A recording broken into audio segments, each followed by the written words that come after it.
January 22nd, 2018. The Pryor Trust gas well in Pittsburg County, Oklahoma. The well was operated by Red Mountain Operating, LLC, which contracted the Patterson-UTI Drilling Company to drill the well. In order to change a drill bit, crew members removed the drill pipe from the well. Approximately 3.5 hours later, a blowout and rig fire occurred, killing 5 workers.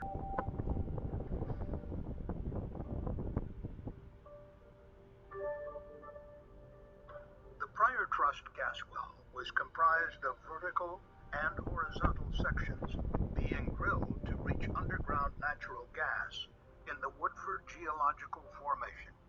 During drilling, a diesel oil-based liquid called mud is pumped down through the drill pipe and back up through the area of the well outside of the drill pipe, called the annulus. When mud returns to the surface, it includes rock cuttings from the bottom of the well.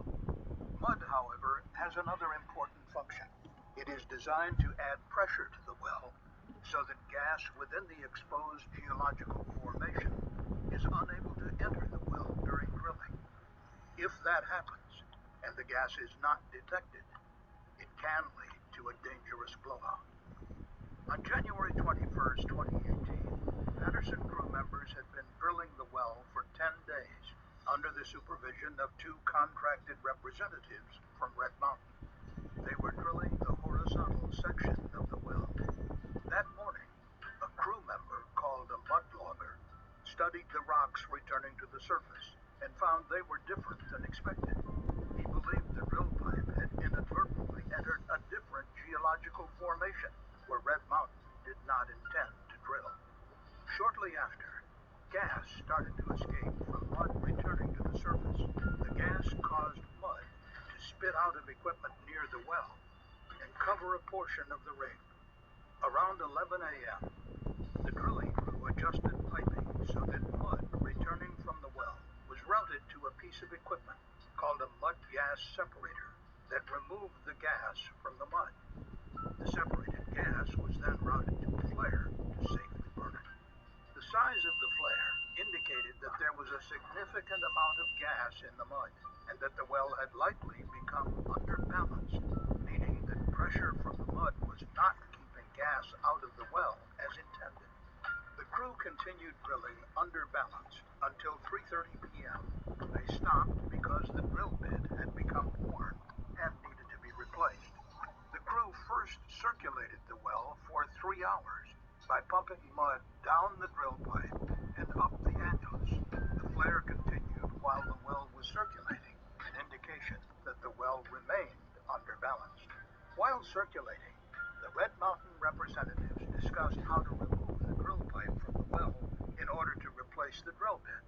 The process to remove a drill pipe is called tripping. During any tripping operation, mud is pumped into the well to replace the volume of drill pipe being removed, which prevents gas from flowing into the well. In this case, the Red Mountain representatives decided to use a tripping method called calculated fill, which involved periodically pumping a calculated amount of mud into the well as the drill pipe was removed. They believed this method would keep the well contained if gas entered during the operation. But it was not a standard tripping method during normal drilling, so no one on the Patterson crew had performed it before, and they had no written procedure. The crew started removing the drill pipe at 6:47 p.m. The CSP found that while tripping the drill pipe from the horizontal section of the well, not enough mud was pumped and gas entered the well. The driller, who was controlling the operation from inside a building on the rig called the driller's cabin, did not see the discrepancy. That is because he had not been sufficiently trained on a new electronic version of a trip sheet, which is a form used to monitor and calculate whether a well is taking the proper amount of mud during tripping. As a result, he was unable to see that a significant amount of gas continued to enter or expand within the well, causing pressure in the well to increase and mud to backflow into a tank at the surface called the trip tank. In fact, pressure at the surface of the well had increased so much that the centrifugal pump the crew was using was no longer able to pump mud against the pressure of the well. Red Mountain's representatives decided to switch to higher pressure pumps, called mud pumps, to try to force mud into the well. They believed that the pressure applied by the new pumps would push any gas out of the well. But by the time the drill bit reached the top of the curve in the well, the CSB found that, unknown to drilling crew members, 20 barrels of gas had entered or expanded within the well. At that time, the drilling crew performed a 45-second flow check to see if gas was flowing in the well. The crew did not observe any flow of gas and believed the well to be stable, but the CSB determined that the flow check was inadequate. At 11 p.m., the drilling crew again circulated the well. While circulating, the rig's mud pits, which are tanks used to hold mud at the surface and are equipped with level sensors, gained 14 barrels of mud when they should have remained stable. This meant that the well gained approximately 14 barrels of gas, which caused the mud to escape at the surface. But the night shift driller had turned off the alarm system before the tripping operation, and no alarm sounded, so the large gain went unnoticed. Red Mountain's representatives then decided to pump a weighted volume of mud, called a pill, into the well, meant to generate enough pressure to prevent gas from entering the well. But a Patterson drilling crew member misheard Red Mountain's instructions over the radio, and they accidentally added lost circulation material to the pill. This material is designed to clog breaches in the well, and is not intended to be in weighted pills. Although the mistake was discovered, the pill containing the lost circulation material was pumped down to the bottom of the drill pipe, clogging it. By 1:12 a.m. on January 22nd, the crew started to remove the drill pipe from the vertical section of the well, this time using the typical industry tripping method called continuous fill, where mud is pumped continuously into the well as the drill pipe is removed. But because the drill pipe was clogged, the mud was not freely draining into the well. The crew attempted to pump a weighted slug of mud into the drill pipe to push the clogged mud out, but this was not successful. With the drill pipe plugged, the drilling crew had to trip wet, meaning mud was in the pipe sections being removed at the surface. The drilling crew used what is known as a mud bucket to collect the mud from the drill pipe, which they drained into the trip tank. But the trip tank was also used to pump mud into the well during tripping, so the trip tank volume started to fluctuate as mud was pumped out to the well and drained in from the drill pipe. The fluctuations confused crew members, and they did not realize that while the drill pipe was removed from the vertical section, the well gained another 23 barrels of gas. When the bottom hole assembly, which is equipment at the end of the drill pipe that includes the drill bit, was near the top of the well, the crew finally removed the plugged part of the drill pipe. For the next hour, they tried to clear the clog.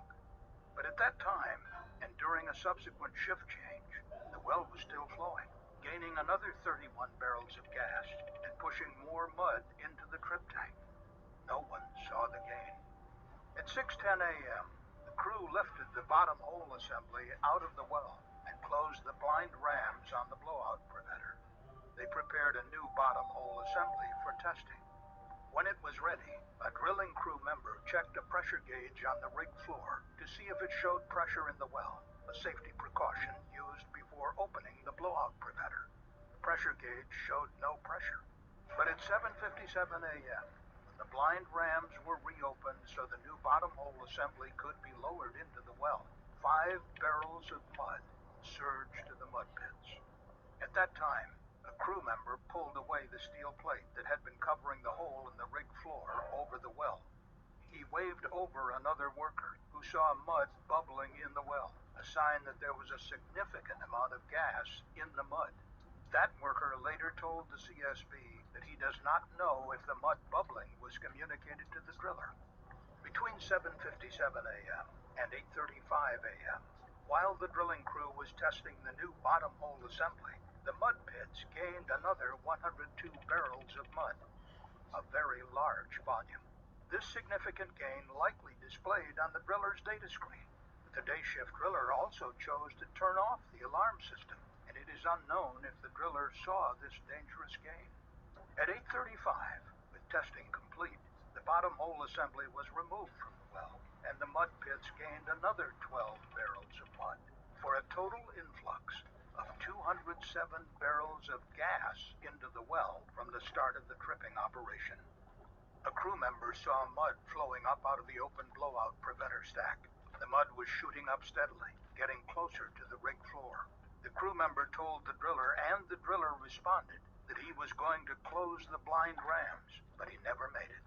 Seconds later, mud blew upwards out of the well in what is known as a blowout.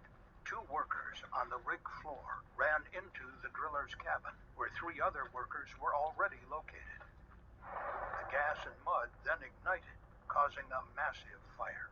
All 5 people in the driller's cabin were killed. The blowout continued for hours, until a well control services company was able to shut in the well around 4 p.m.